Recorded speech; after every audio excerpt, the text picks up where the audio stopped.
Okay, what's up? This is Ollie Far Too Loud, and I'm doing something I don't usually do, never really done. Someone a couple of days ago sent me a message and asked me about the sounds in my track Doomsday Machine and how they were made, and I thought instead of sending a direct reply I would make this video so that everyone can share in the information. If you find it useful, let me know in the comments, because maybe I'll do this again sometime. The sound that I'm going to run through is the big rave lead style sound that goes in the build-ups and on the second drop, and that you heard in the intro to this video. I'll play the sound now. It sounds like this.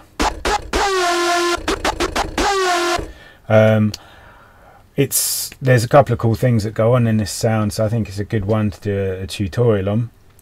The original Doomsday Machine session was made in Cubase on another computer, so and that's in a cupboard now somewhere, so I'm not going to load it up, but I did save the patch. So here's the patch which I made in Native Instruments Core, which is still to this day my favorite bit of music software, although I'm kind of annoyed that Native Instruments stopped supporting and making it now.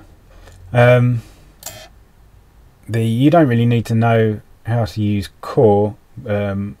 All you need to understand this, all you really need to know is that the signal flow comes through this source channel, through these plugins here, then into this group channel, through these plugins, then into this master channel, out these plugins.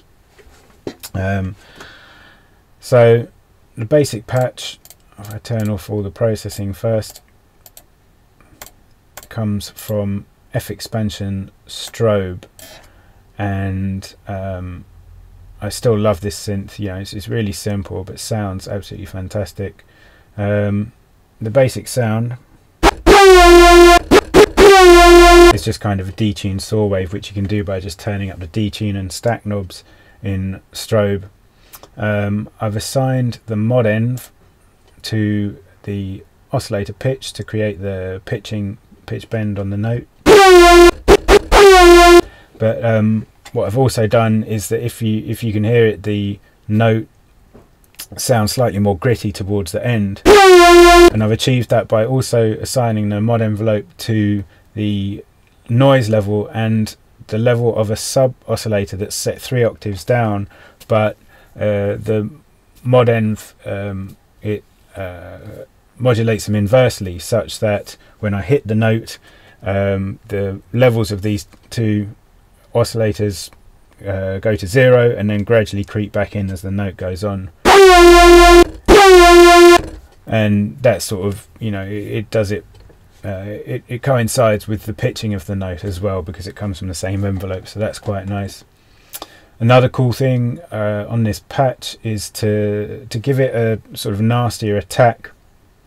What I've done is I've used the LFO, and the LFO waveform is set to white noise, and then I've assigned that to modulate the oscillator pitch, which, as you can imagine, would sound pretty crazy.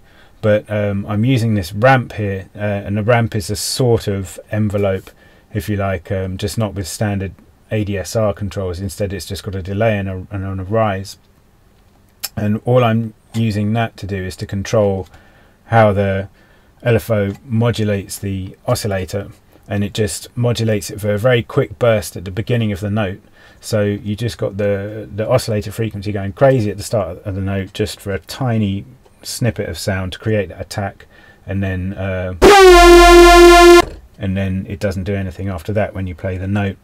If I turn up the rise, you can sort of hear that effect accentuated.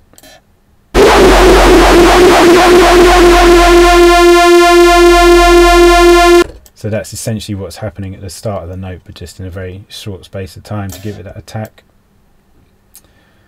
Another thing I've done is assign the keyboard velocity to the envelope attack and decay times, so that notes of different lengths can have different attack and decay times, and it's just easy to change those by changing the note velocity. So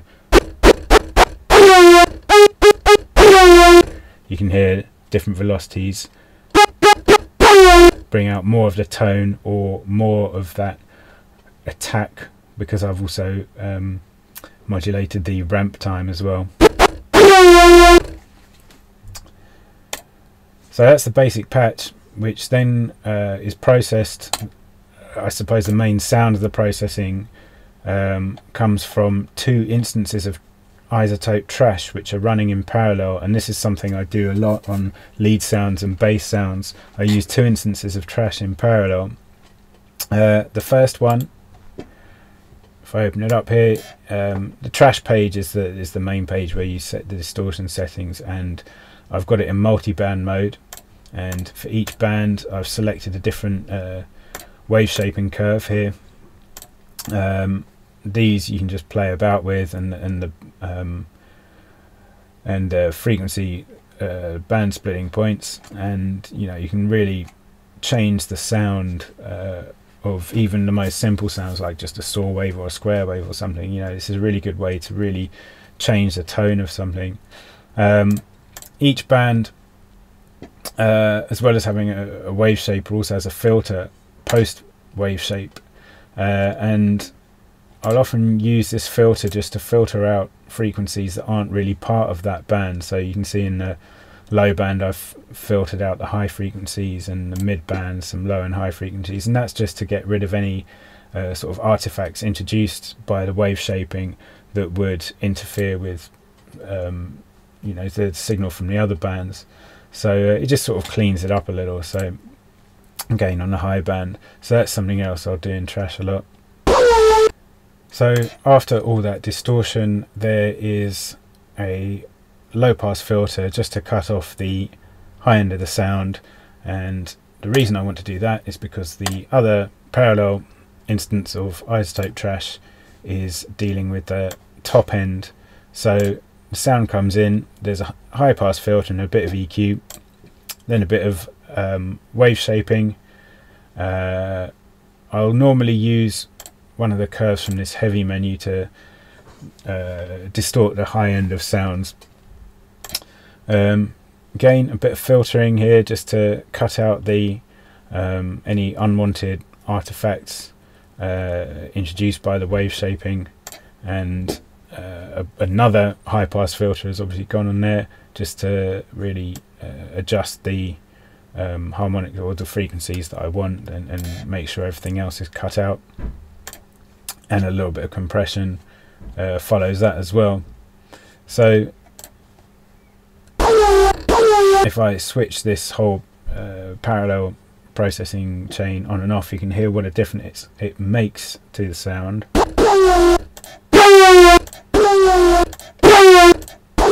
Really changes the tone. That's followed by a bit of EQ. The main thing to note here is just the high pass. A little bit of this removes a little bit of the mud here, and a little bit more presence there. That's followed by fluid, which is just giving a little bit of stereo definition to the sound. It's a vintage style chorus that I use a lot. I love the sound of this thing, and just, you know, just a little bit in the mix there just gives a nice little space. That's followed by this Saturator, the Brainworks one, which is, it works on the mid and side signals separately.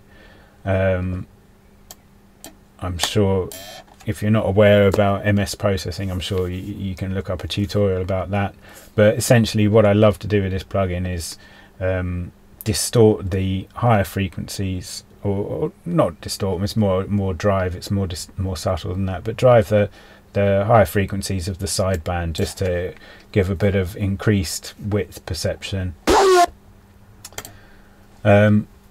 Next, the sound goes through a bit of an EQ fest. I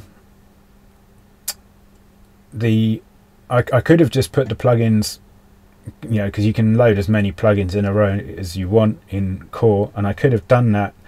However, instead I've set them to a new their own channel and routed this channel into this one for a very good reason, and that's because in Core, MIDI data only gets sent to the top plugin in a channel, and I want MIDI data sent to this EQ here, this equilibrium one, because it has a very cool feature in that it has a little keyboard down here, and when you send it MIDI data, it will change the EQ frequencies according to the notes that you play. So if I play some different notes here, you can see that the EQ curves move with the notes. So this allows you to EQ the different harmonics of a sound, and you can be sure that the sound will, you know, maintain the same balance of harmonics whichever note you play, which is really cool. It also responds to pitch bend as well, and you can set the pitch bend amount in the preferences for this EQ. So this can be really useful on bass sounds, because sometimes when you're using like Massive or Serum or some wavetable thing, you'll often end up with different harmonics that poke out at you, and you want to just adjust them a bit. So this is a really cool little trick you can use to shape your sounds. Following that, I've got this Melder M Dynamic EQ. This is a favourite of mine for leads, and it seems to just sort of be able to bring them out in a different way to a standard EQ, and so yeah, this will be a common one I go to on lead sounds. The EQing I've done using this is basically, I was probably just listening to the track and trying to sculpt the tone of the sound so it just fitted well in the track, and the same with this final EQ. It's hardly doing anything, but I decided it just needed a slight mid boost there. And obviously in the track there would have been some delay, a little bit of delay and reverb send on this sound, but that is essentially how it was made. I hope this has been of some use to you. Like I said, put in the comments if it was, and maybe I'll do something like this again. Dougie, this one's out to you. Over and out.